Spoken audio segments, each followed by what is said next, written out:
Welcome to another episode of Mike's Money Picks. Today on the podcast, we are going to be breaking down the basketball tournament, aka TBT 2024. If you are unfamiliar with what TBT is a $2 million winner-take-all, single elimination 64-team basketball tournament where basically the only requirement for entry is you cannot be an active NBA player. And so you end up with a lot of quality hoopers, a lot of quality teams in this tournament, and it creates a really entertaining television product, really something that's fun to watch over the summer months where there isn't a whole lot of sports on TV. There certainly isn't a whole lot of basketball on TV. And it has become one of my favorite events to watch. And I do believe there are going to be some options for betting on it this year. You know, TBT runs a bracket challenge. Last year, sportsbooks had open where you could bet on the winner. I now live in a legal sports gambling state in North Carolina, so I am hoping that there will be offerings for single games and player props. But here on this show, we are going to look at the bracket itself and go over some teams, some names that you need to know. We're going to pick out a bracket, and then we're going to talk about some strategies and tips and trends if you plan on betting or looking at player props for this tournament. And since this is a tournament with very limited knowledge around it in terms of there's not a whole lot of people analyzing it or anything like that, I brought on some help. I brought on my dad, who is like the bracket breakdown expert. He comes on with me and talks college basketball every year, and he loves this tournament as well. So we are going to talk about this tournament together, talk about some teams, make some picks, and go from there. Hope you guys enjoy. We're going to go ahead and get started. Got it. All right. So I am joined by my dad here to talk about TBT 2024. Dad, are you looking forward to this basketball tournament? Definitely. I know this is kind of like one of our things because I know over the years of no sports being on in the summer, it's just something that we caught on vacation one time, I think, and it's turned into something that we just watch every year. And I'm really glad to have you on here and talk about it. So the first thing I want to talk about, though, this could be big news for TBT going forward. Have you seen the news about Doug Gottlieb? Yes, he's petitioned for his UW Green Bay team to play. Yeah, so for those who are unaware, Doug Gottlieb, former analyst, is now the head coach at Green Bay, college basketball team, mid-major team, right? And he is petitioning the NCAA to allow them to play in TBT. And I think it would be super interesting if college teams were allowed to play in this. I see no reason why they shouldn't be allowed to play in it if college teams can do international tours in the summer and if NIL is a thing. Personally, I don't see a reason why the NCAA should block that. So I guess the biggest question is, do you think a college team could compete in this and actually win it? No. I tend to agree with that. I think that even the best college teams, I think, would struggle in a tournament like this. This is a grown men basketball tournament, and the officials do not call the games like a college game. It's very much called like a men's league game or an international game where it's extremely physical. Yeah, and I think that a bunch of 18 to 22-year-olds, even if they're in better shape, even if they're talented, I just don't see them hanging with a bunch of adults who really there's some guys that this is their second income if they win this thing. The better teams in this league are basically all pros. Yeah. They're mainly first division European League players, or there's a lot of G League players in it this year, I noticed. But that's talking about all pros, and even your better college teams, not every guy or not every starter on that team is gonna play pro ball. No, so maybe I think that the perfect storm for a college team to compete in this would be a team like UConn of last year. Yeah. Where they were just coming off of a national championship. They returned a ton of pieces. They were quite old. I think a team like that could compete, but obviously the teams like that don't come around every once in a while. UConn just wiped the floor with everybody and won the national championship. So, I don't see it likely that a team like that. But also it begs the question, why wouldn't colleges just set up their own tournament? Yeah, that's a good point. They have a college team. Why not have a summer? Why not have a summer July Madness or whatever? And I could get behind that. Make a ton of money. Yeah, especially for the cities. I know, with the familiarity with Dayton, there's cities where their college team is their pro sports team. So if this was the actual Dayton team playing in Dayton, every game would sell out. Yeah, and I think the same would be true for Wichita, Louisville, Hill. Lexington. Yeah, there'd be a ton of places that would sell it out easily. Oh, yeah. All right. So that news notwithstanding, I think it'd be super interesting if that ended up happening. But we have a bracket for this year, and there are no college teams in it. I wanted to talk about, before we dive into the actual picking of regions for this year, if somebody were looking to make a bracket or to bet on games for this tournament, what are some things that they need to consider? So I will start us off. I think that the number one thing that you need to look for this year when you're picking a winner, picking games, whatever, is to target experienced teams. This is a tournament where teams who have played in it multiple times and have won games in it multiple times tend to show up every year and continue the winning formula. You look at Heartfire, last year's champs. They were pretty much eternally a team that was in the tournament and making the second and third rounds before they finally broke through last year. Overseas Elite won 4 titles in the mid-2010s before they kind of broke up. So do you think there's any merit in targeting the teams that show up here year in and year out? Absolutely. If you look at every winner in this tournament, they've got a history in the tournament. You never see a first-year team, and I would caution, beware of on the flip side, beware of those blue blood first-year teams like La Familia or I can't remember what the UConn team is called, right? What the UConn team is calling themselves. Beware of those teams because they've never played in this before.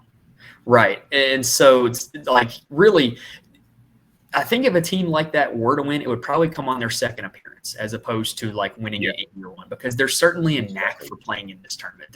The guys do it year in and year out. Is there anything you have for like tips or trends or anything like that? Yeah. Look for balanced teams. You want to make sure your team has a top-notch point guard. The other thing is make sure they've got a couple of bigs. Matchups are huge in this. You can have a really good team, but if you're deficient in some area, it may come back to haunt you against a team that's probably on paper doesn't look nearly as strong.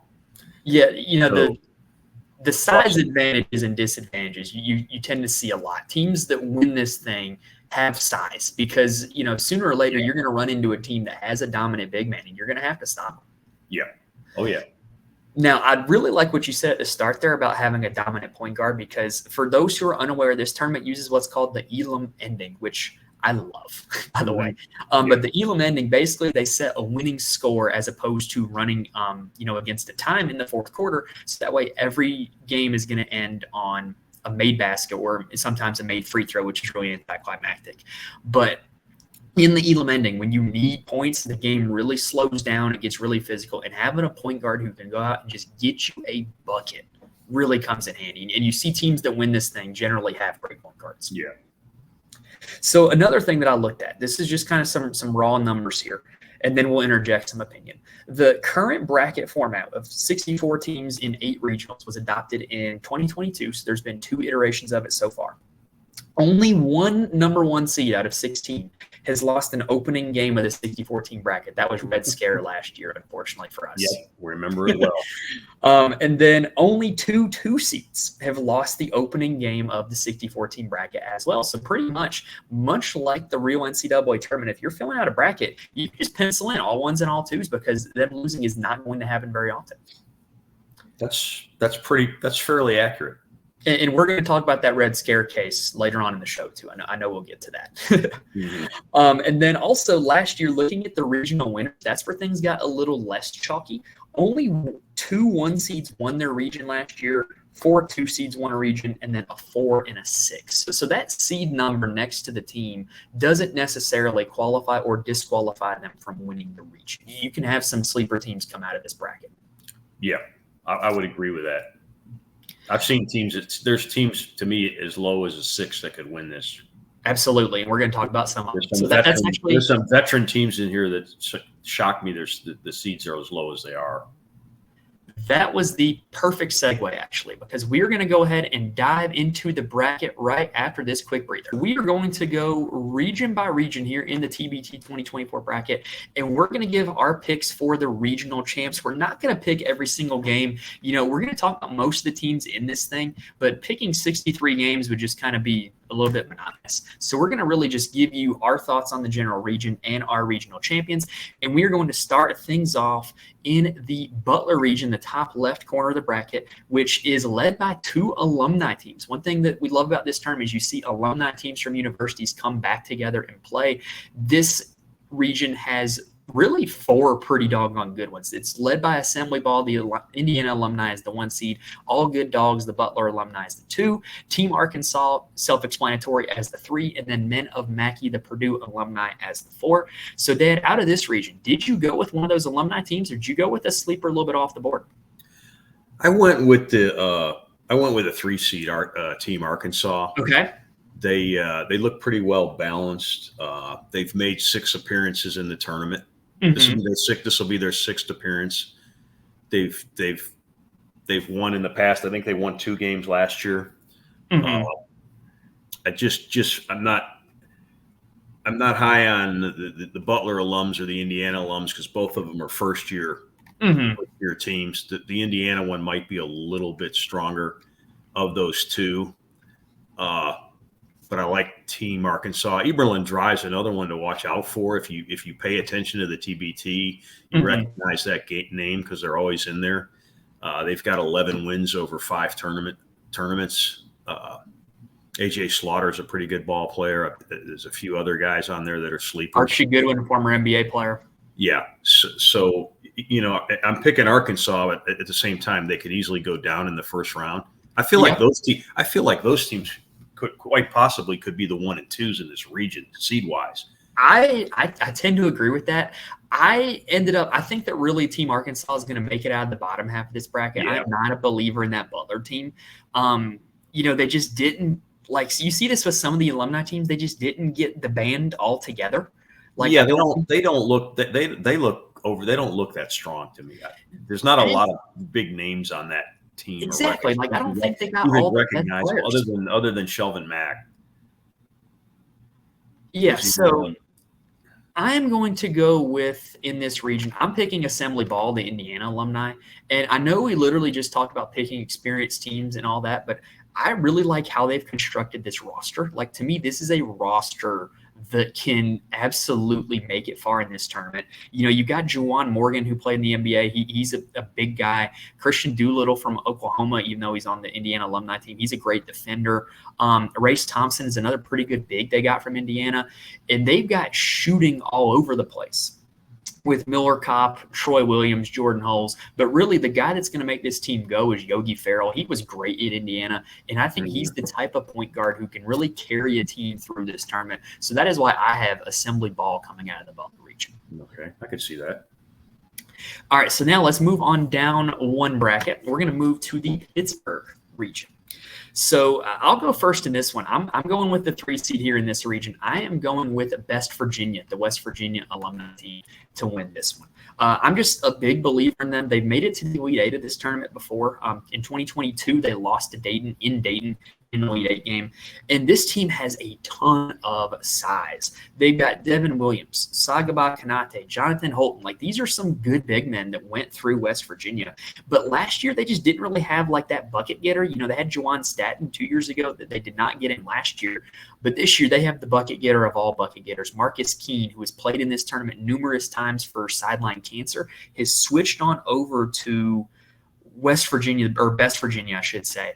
And I think he is the guy that's going to allow this team to go be the bucket getter that they needed last year. And I see Best Virginia making it out of this region.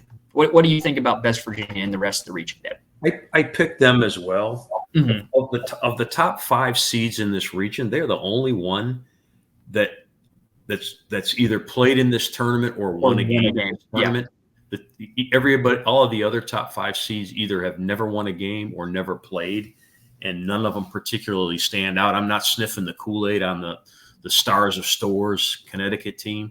I agree with you on that. To me, they haven't been there before, and I don't know that they're gonna understand what it takes to make the ride.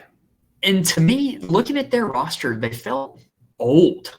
Ryan Boatwright and DeAndre Daniels, they were in college a decade ago. So these guys are 32 years old now.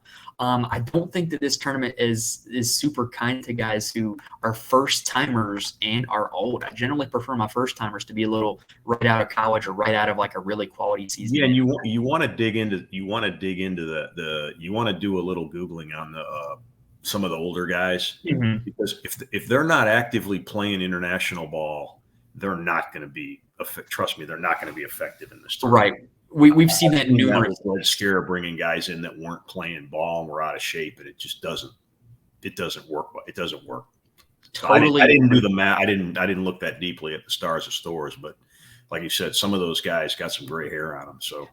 And there's a lot of times where, like, you look at the names in this tournament and you're like, oh, him, I remember he was so good in college. And then you see him in this tournament and he's sitting on the bench and he has kind of a beer gut and he's like a shell of his former self. I think Star of Stores could have a few guys that are like that. Yeah.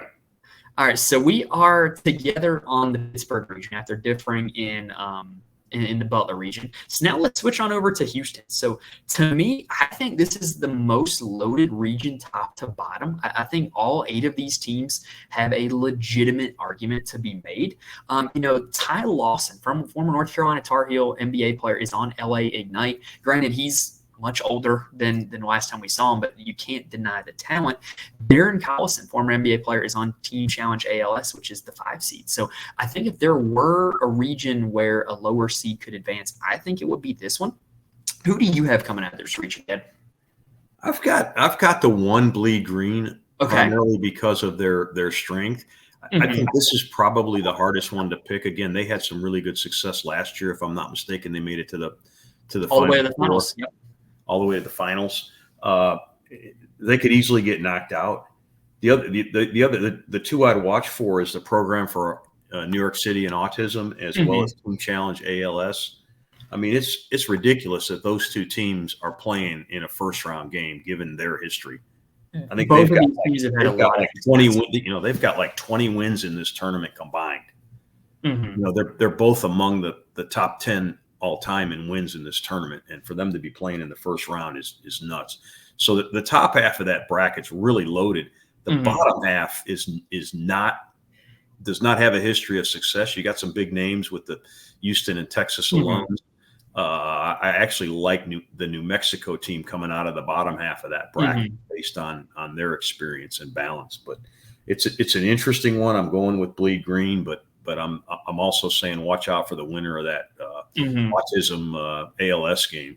So we're going to differ on this one. So as much as I would love to pick my Austin's own Texas alumni, this is another instance of they don't have the band together. Like, there's a lot of good guys that they could have gotten that are Texas alums to play for this team, but they just didn't. That's a really uninspiring group. Yeah, like Kerwin Roach Jr. was great at Texas, was a part of the team that went to the NCAA tournament when Mo Bamba was there. I believe he was their leading scorer. He was great, but like, he's like all they have. Yeah. There's a lot of no names on that team. Yeah, so I'm concerned about them, but I really am not a believer in the Forever Cougs team either. Like, Rob Gray, who played for Heard That in this tournament last year, he was great at Houston. He's really going to have to carry them because there's not a lot of good offensive players on this team, in my opinion. There's a lot of good defensive players. They got some size, but there's just not a whole lot of offense. Yeah, I didn't recognize a lot of names on that squad. I didn't either. And it's names that I remember from, all the years of playing college basketball DFS of like, oh, that guy's like really cheap and he plays 27 minutes because he's a good defender. You know what I mean? Like, they're not guys that are high usage, effective offensive players. So in this region, I went with Team Challenge ALS. They're my official pick. They've won 11 games in this tournament. They've got Darren Collison playing for him now. And speaking of old, he's pretty doggone old, but he could go back in the day. I think he'll still be able to go. And they've also got a guy out of literally just played at UNLV this past year, Luis Rodriguez, who, if Darren Collison's the old, he's the young. And then Sean Marshall and Tyrese Rice, both out of Boston College, have been playing in this tournament forever. They know how to win games. They know how to get it done. And the Bleed Green roster, as much as I like what they did last year, they're not very big. And so I think the Team Challenge ALS, as long as they get out of that first round game, I think they've got the goods to win this division or this bracket. Yeah, I could certainly see that. All right, so we're going to transition on over now to the Wichita region. And I got to say, this is like home court advantage big time for Wichita. They own a lot of TBT's attendance records. Every time the TBT comes to Wichita, the fans, Shocker Nation, they sell it out. They get a ton of people in there. And I think the Aftershocks are going to win this region, if for no other reason than their home court. Like they seem to do this every year when they're at their home court. They seem to make it out of the region, if not get farther. They've got some pretty quality players as well. Connor Frankamp, outstanding shooter, and can make them contested as well. And then Marcus McDuffie is just like a Swiss Army knife, can do it all offensively and defensively. So on the backs of those two guys and their home court advantage, I have the Aftershocks coming out of this region. Dad, who do you have in this region? Can anybody dethrone the Aftershocks? I had the Aftershocks as well. Mm-hmm. I think there's a couple of teams to watch out for in here. Mm-hmm. Team Colorado as well as Florida TNT. Mm-hmm. Both of those teams have a history of some success in the tournament. Uh-huh. And even though that's a second-year team, Mass Street's pretty well loaded. They are. If you look at it, they've got Thomas Robinson, who played 10 years in the NBA. Several other big name guys. Frank Mason, I believe, is on there, and some other big name guys that played at Kansas. Gerald Vick. So it wouldn't shock me if they won. I think my expectation would be for Mass Street and Aftershock to play each other in a sold out arena in Wichita. Yeah. But I think that's what the organizers want, is that game. I think the tournament experience there is gonna carry Aftershock through. So one that I found interesting, this Ram Up, which is the Colorado State alumni, they have a lot of guys from Colorado State's team literally last year. Joe Palmer, Joel Scott, Patrick Cartier, literally all played for Colorado State last year, and that team made the NCAA tournament. And so these guys, they're coming in clearly in great shape, in good form. Now, granted, they didn't exactly wow anybody in the NCAA tournament. Texas pretty much locked them up. But, they've got some young guys who can play. It would not shock me if they gave Mass Street a game. I think Mass Street is too talented to lose to them. But if Ram Up is smart, they're going to use their youth and their, current form and experience, I guess, and physical conditioning. And I think they could give Mass Street a scare. But I don't. We've seen some older guys come straight out of college and play really well in this tournament. I remember Red Scare's Final Four run in 2020. And, Ryan Mikesell and Trey Landers, who both were on that 2020 Dayton team, were big time players in that run, fresh out of college. So, yeah, you're absolutely right. They're going to come in shape, and, they're older guys, so they're not going to be awed by the competition or the physicality.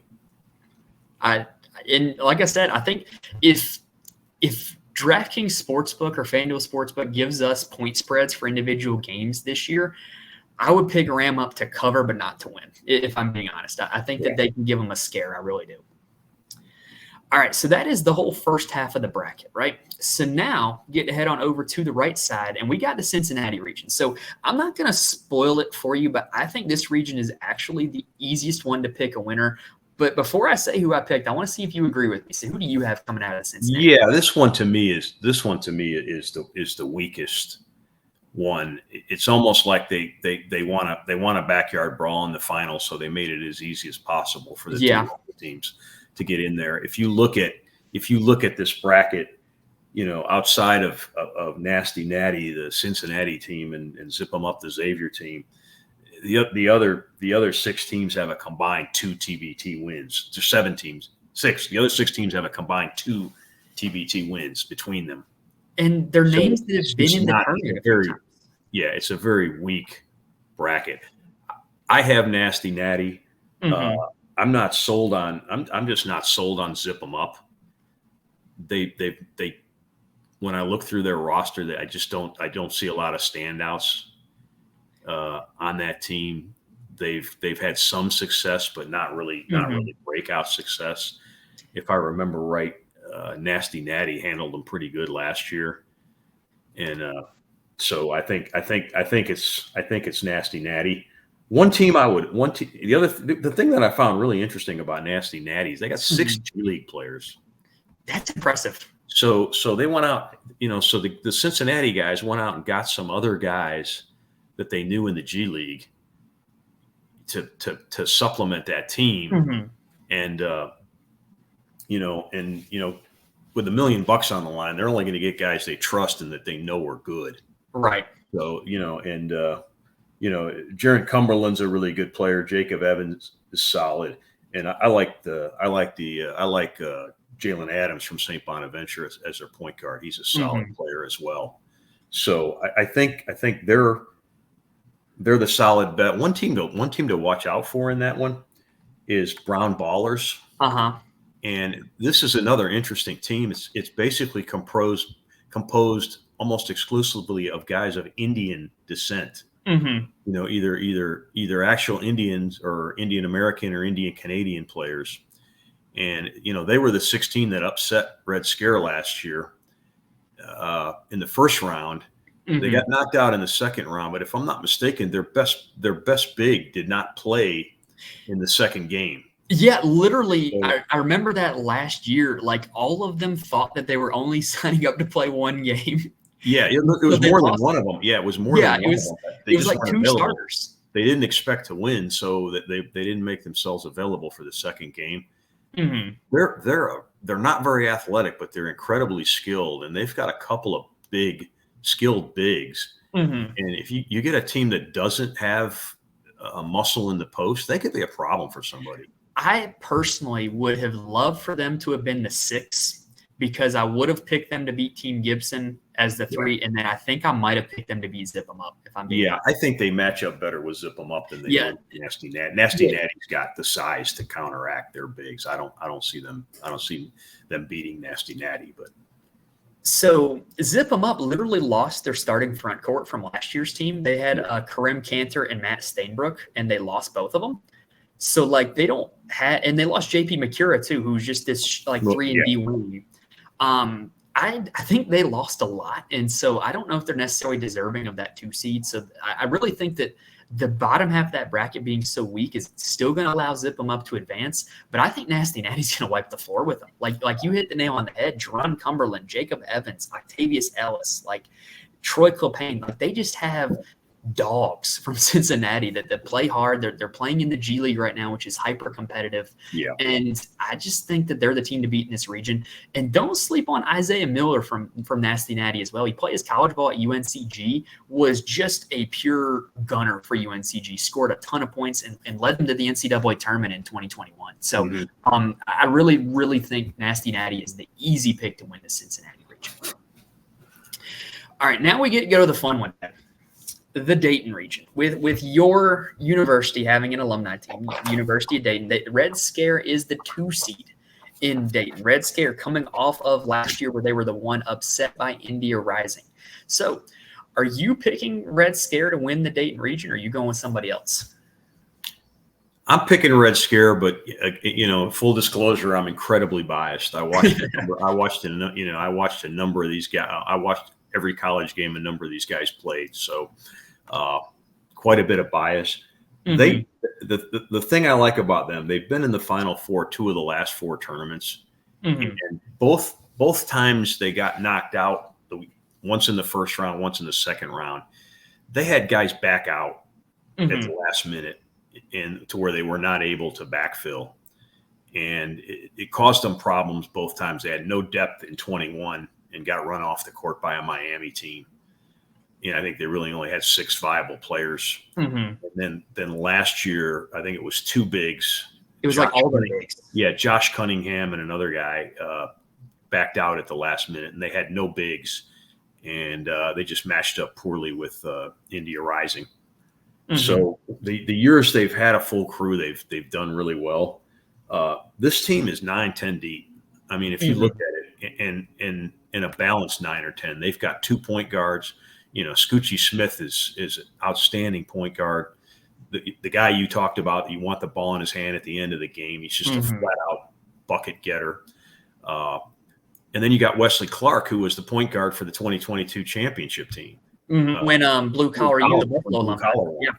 Yeah. And then you've got 2 shooters in Jordan Seibert and Daryl Davis. And, Daryl's a 6'5" guy that shoots lights out. That's a lockdown defender. He completely shut Jimmer Fredette down in 22. So, I mean, he's an outstanding player. You've got you got two skilled forwards in Mike Sell and Landers, and then you've got two really physical. They're not ultra big in Cunningham and Marco Santos Silva. Yeah. They're very physical guys, and they're not going to get bullied in the post, and they're not going to get banged on. And then you've got another skilled big that they brought in Grant Basili, the former Wright State Virginia Tech grad. I like Basili a lot. They're very skilled. So I mean, you're looking at this team, and there's 9 guys on it that can play. I don't recognize the 10th guy from DePaul, but there's 9 guys that can solidly play. So depth is not going to be an issue, and balance is not going to be an issue. So I'm really high on this group. Yeah, to me, more so than anything, they looked at it and said, we are not letting what happened to us last year happen this year. They went out and they got depth, they got size, and they have a bunch of guys who seem to really want to be here, which I think is almost unquantifiable, right? Yeah. Like these guys want it. They don't want to get embarrassed on their home court like they did last year. They relish the opportunity to play in front of those fans one more time. They really, really do. If for those that aren't familiar with Dayton basketball, they sell out. They've got a 13,000 seat arena, and they sell it out every game, every year. So these guys they take pride in playing in front of that home crowd, and it's something they really value. So I think they're in good shape. I think Carmen's Crew is one of the more celebrated teams in the history of this tournament, but this is not the Carmen. This is not the group. No, this is Aaron Kraft and some of those other Buford guys. And Lighty and Deaver. It's not those guys. This is not that team, and I think they may be a little highly seeded at 3.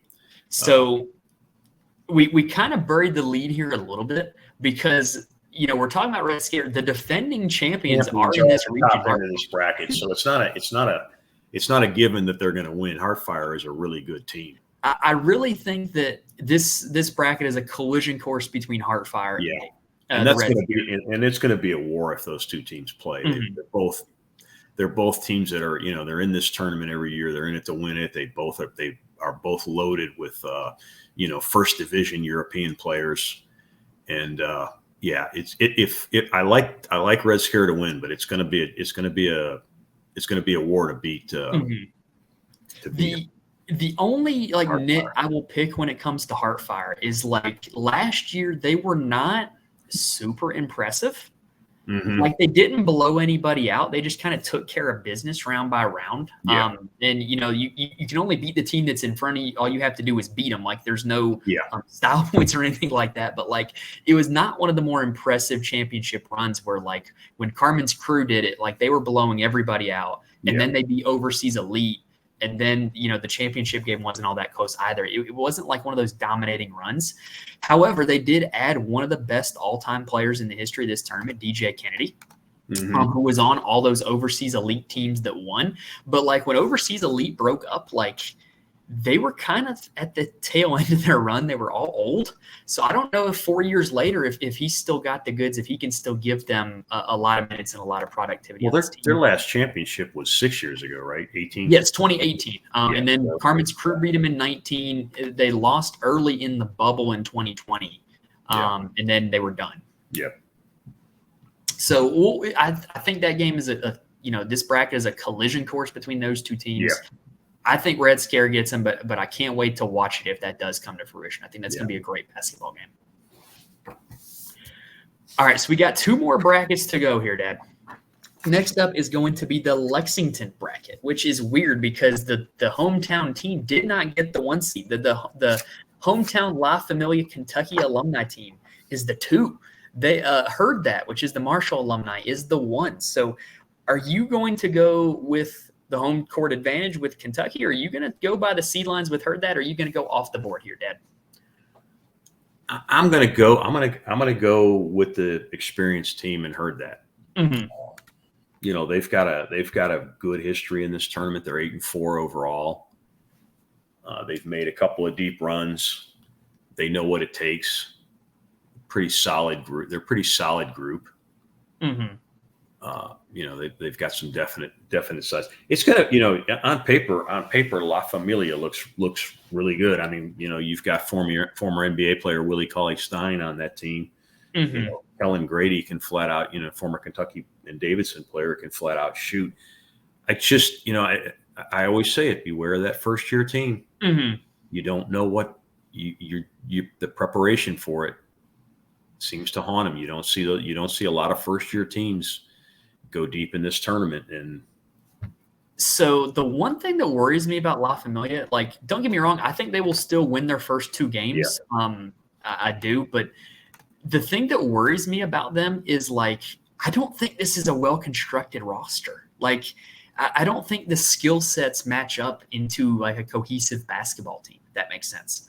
And I think that happens a lot with these first year teams. Mm-hmm. They just go out and get good players. Yeah. But they don't necessarily look at how the pieces fit together. And then after they've been in it a couple times, they say, oh, yeah, we need a power forward. Or, we've got too many ball dominant players.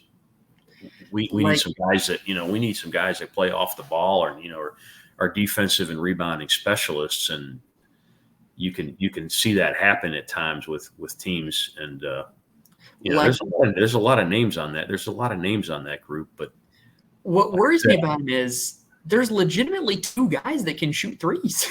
Yeah. Like Kellen Grady, and I'm assuming the white guy Brennan Canada can shoot, because just look at him. But like nobody else on this team is a shooter. Like Aaron Harrison and Eric Bledsoe do the same thing. Daniel Orton and Willie Cauley-Stein do the same thing. Yeah, Willie Cauley-Stein's he's not really a scorer. Mm-mm. He's more of a defense rebounding hustle type guy. And the NBA guys you want to be aware of are the worried about are the scorers, right? Because typically the rest of the guys in the tournament are not going to match them defensively. You remember a few years ago, Joe Johnson went off. Mm-hmm. 35, 36-year-old Joe Johnson went off because very skilled NBA scorer, overseas elite, NBA scorer, and just won his matchup every time. I don't see those guys on this team. So one team that I do want to mention is the Woco Showtime team, which is the Wofford alumni, which could very easily be dismissed as like, oh, Wofford, like what have they ever done? Well, if you remember back in 2019, Wofford was in the NCAA tournament and they had a game-tying 3 against Kentucky that rimmed out. Like that, they were very close to making a deep run, and they have like everybody from that team. And they've got size, they've got shooting. Fletcher McGee, one of the best shooters in Division I. Yeah, he can flat out shoot it. And then they have a lot of guys that transferred from Wofford to Virginia Tech and played well at Virginia Tech, like Keve Aluma and Storm Murphy. And this team is like legitimately good. And so I really do think that they're going to be able to, I certainly think they're going to win their first round game. I think they could definitely give La Familia a game in the second round as well. I'm going to be really interested to watch that one. Mm-hmm. So we are both going with Heard That. We barely mentioned them, though. So Heard That is the Marshall alumni team. They are led by John Elmore, who, if you remember him when he was at Marshall, led them to upset Wichita State, I believe, as a 13 seed.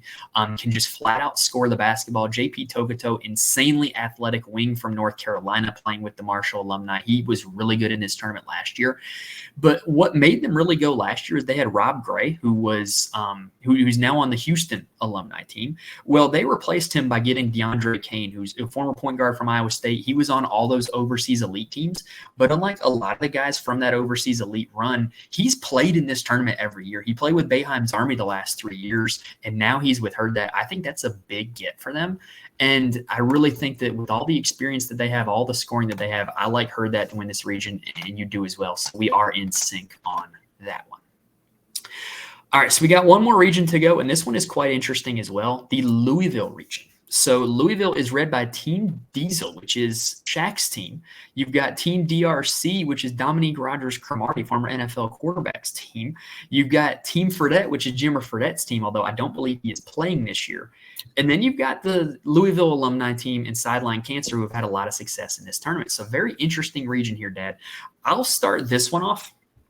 I went with the Ville, which is the Louisville alumni team, to win this region. I really like how they have constructed their roster. Like I got to be honest, like they went out and they have got size like Chinanu Anawaku, I believe there's another big that Montrezl Harrell, former NBA big. That's who I was thinking of. And then they've got shooting with Kyle Keurig.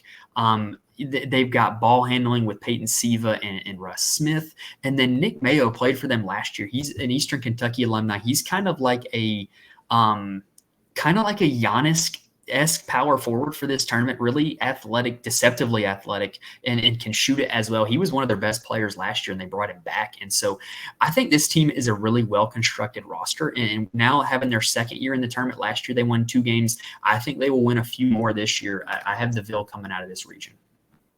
I did as well. And I said earlier, I'm kind of adverse to inexperienced teams, but they did win 2 their first year. Mm-hmm. They just look loaded. That team just looks loaded. Mm-hmm. It's hard to, Montrezl Harrell wasn't he 6th man of the year at one point in the NBA or close to it? If he wasn't, he was darn close to it. And you're talking a big time NBA, not just a cup of coffee NBA guy. You're talking, mm-hmm. Guy making $15-20 million a year type player. So, he's going to be a problem for people. Mm-hmm. Russ Smith can flat out shoot it. Peyton Siva is an outstanding point guard. Kyle Keurig can flat out shoot it. I guess they're lucky that their opponents are lucky that Luke Hancock decided to coach and not play, because he's another one that can flat out. I think he could come off the bench and still make 3-3-pointers. Unfortunately, he's not playing. But yeah, I just looked at the field in that. I looked at the other teams, and I just don't see anybody else beating them in that region. Yeah, so floor. A recurring theme for this show has been us rolling with the experienced teams, right? And Sideline Cancer is supremely experienced, but their best player through all these runs has been Marcus Keene, and he's not with them anymore. Yeah, that's true. And and he was the engine that made that team go. And so that team was kind of more chemistry and grit, mm-hmm. Than talent. So yeah, I think they could make some noise, but I'm not. I think that it's going to be tough to overcome that loss. He was their guy.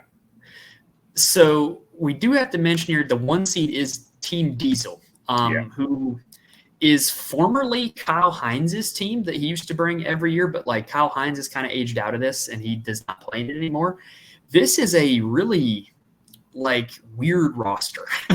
I don't really know how they brought all these guys together, how they all know each other. It's a different type of roster. I personally would have put the Ville as the 1 seed.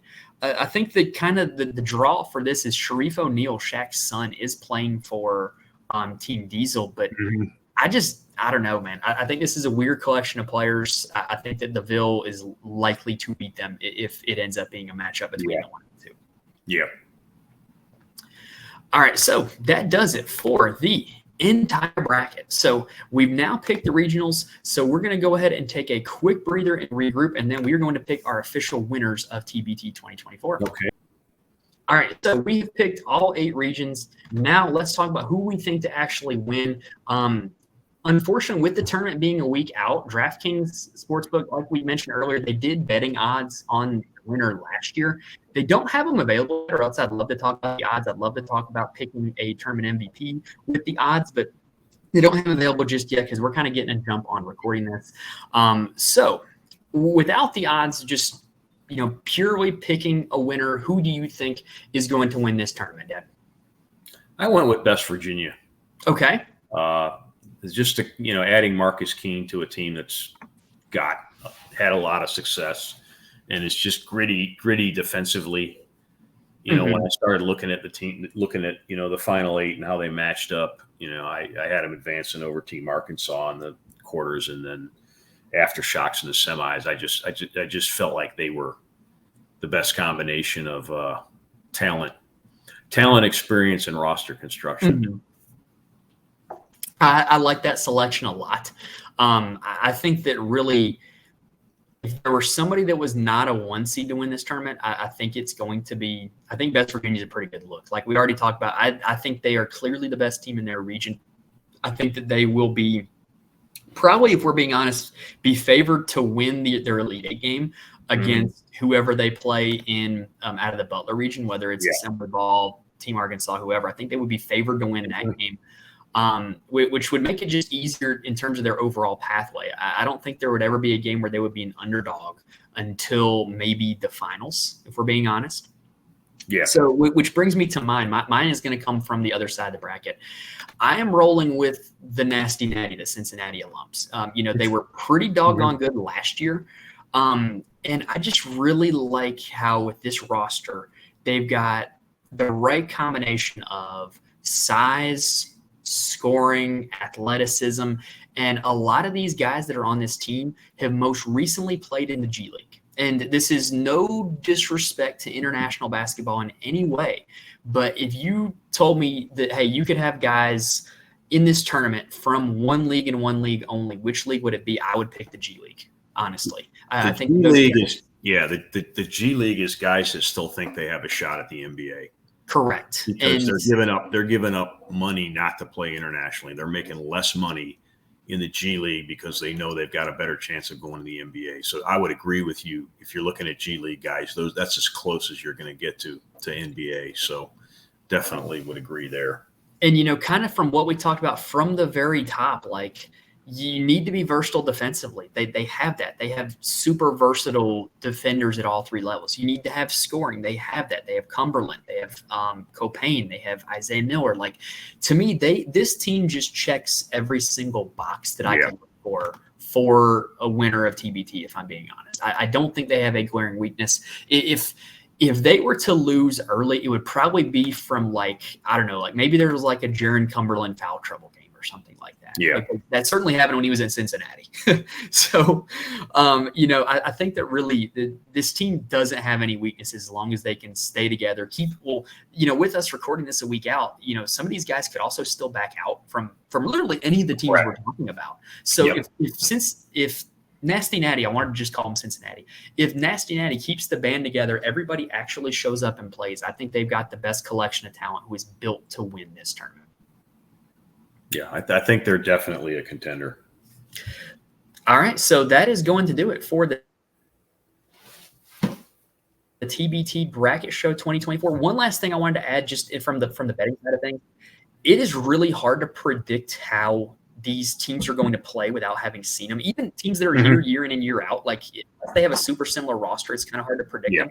So if you're looking at player props, I know Underdog did player props last year for this tournament. I would highly recommend waiting till round 2.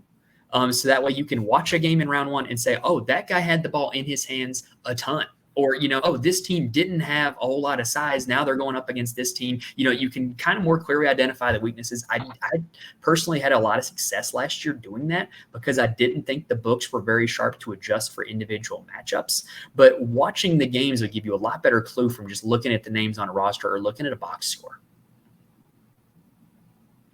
Like I know a great example, with the Red Scare team with Dayton, Scoochie Smith, the 2 times he's played this tournament, has had the ball in his hands quite a ton. But now they've got Wes Clark on the team who can also take the ball out of his hands a little bit. So I'm going to wait until after I see a game to see the lines on where Wes Clark and Scoochie Smith's points or rebounds or assists is at before I know whether or not I want to go with a higher or a lower, for instance. Yeah, and too, you don't know, you're not going to know what kind of preparation each team had when they were able to get together, how much prep they got in. So you're kind of flying blind that first round. You can watch that first round of games, and you kind of see who's on their game. And really who's playing the minutes too, because sometimes, you could be totally wrong. You could look at a roster and be totally wrong about who's playing. Yeah, so that would be my advice. If anybody's looking to try to make some money on this tournament, I was decently successful last year, but small dollar amounts. Don't bet what you can't lose. But basically looking after round 1 at where I could take advantage of where the books were setting lines. All right, so that is going to do it for the episode. Dad, thank you for joining me. This was an absolute blast to do. Like I said, we're recording this a week out from when the tournament actually starts. So, hopefully you guys are out there watching this before the tournament. If you're looking to fill out a bracket, looking to bet on it, looking to just have fun watching it. Hopefully we gave you guys plenty of good information. Hopefully we gave you guys a little glimpse into the players and the teams and what this tournament is all about. And I hope you guys enjoy it. But we're going to go ahead and sign off now. Thank you guys for watching and listening to this point, and I will see you guys next time.